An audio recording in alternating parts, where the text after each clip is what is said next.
ಅದೇ ಹಳೆ ಮಾತುಗಳು, ಅದೇ ಮುಖಗಳು, ಅದೇ ಕುಡಿತ.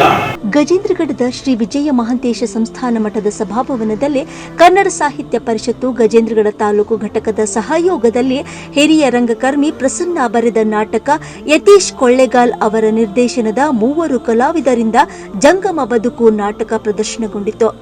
ಬಾಲ್ಕನಿ ನಿಂತ್ರೆ ಅರ್ಧಕ್ಕರ್ಧ ಬೆಂಗಳೂರು ಕಾಣುತ್ತೆ. ನಮ್ಮ ಮನೆ ಬರೋ ಪ್ರತಿಯೊಬ್ಬನಿಗೂ ಅನುಮಾನ ಇದೆ, ನಾನು ದಿನಕ್ಕೊಬ್ಬರ ಜೊತೆ ಮಲಗ್ತೀನಿ ಅಂತ.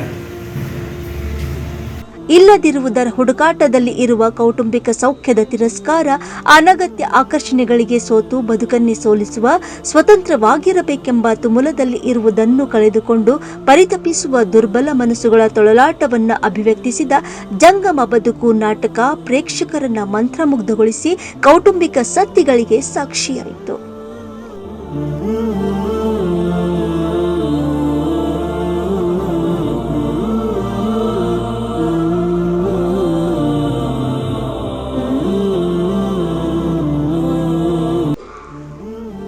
ಇದು ಜನಶ್ರೀ ಟೈಮ್ಸ್ ಗಜೇಂದ್ರಗಢ.